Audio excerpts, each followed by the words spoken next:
પણ કરી દીધો છે। તો આગળ વાત સુરેન્દ્રનગર જિલ્લામાં ખેડૂતો માટે રાહતના સમાચાર સામે આવ્યા છે। રાજુ કપરડાની રજૂઆત બાદ સૌની યોજના હેઠળ મૂડી અને થાનગઢ તાલુકાના તળાવો તથા ચેકડેમોમાં પાણી છોડવાની કામગીરી શરૂ કરવામાં આવી છે। પાણી છોડાતા આગોતરા વાવણી કરનાર ખેડૂતોને મોટી રાહત મળી છે। વરસાદના અભાવે મુરઝાઈ રહેલા પાકને જીવતદાન મળવાની આશા વ્યક્ત કરવામાં આવી રહી છે। દુધઈ, ટિંકર, ખાટડેડી, સુજાનગઢ, ગઢડા, સરલા સહિતના ગામોના ખેડૂતોમાં ખુશીનો માહોલ જોવા મળ્યો છે। ખેડૂતોનું કહેવું છે કે સમયસર પાણી મળતા પાકને બચાવી શકાય તેવી સ્થિતિ સર્જાઈ છે। તો આપને જણાવી દઈએ, આ દ્રશ્યો આપ જોઈ રહ્યા છો તે ખેડૂતો સરકારને રાજુ કપરડાનો આભાર માની રહ્યા છે, કારણ કે ત્યાં પાણીની અછત હતી અને પાણીની અછતના કારણે પાકને નુકસાન થતું હતું, પરંતુ સરકાર અને રાજુ કપરડાની જ્યારે આ સૂઝબૂઝથી પાણી મળ્યું અને પાકની વાવણી થઈ, મૂડી થાનગઢ, ખેડૂતોમાં ખુશીનો માહોલ જોવા મળ્યો છે।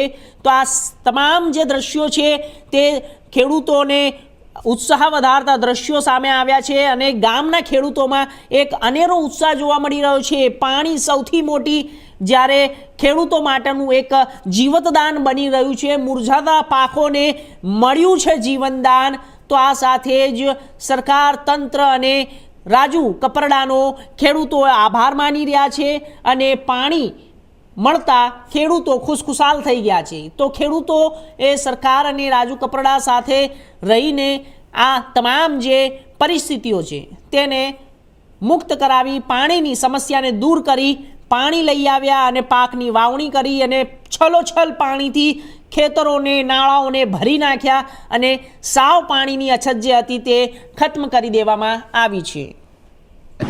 મૂળી તાલુકો અને થાનગઢ તાલુકાના ખેડૂતો માટે ખરેખર ખુશીના સમાચાર છે। આજનો દિવસ ખુશીનો દિવસ છે। હાલ ચોમાસું મોડું થવાના કારણે વરસાદ ખેંચાયો।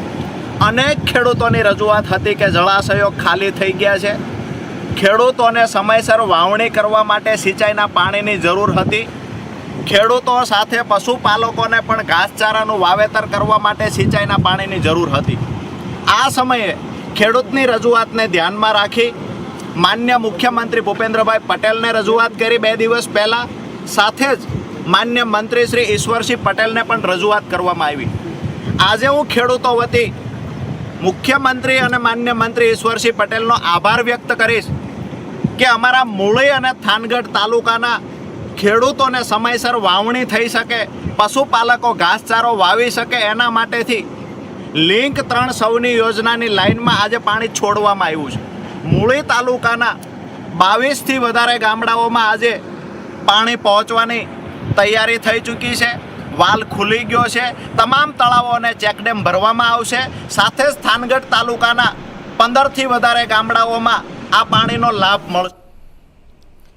તો પંચમહાલ જિલ્લાના હાલોલ સ્થિત પોલીકેબ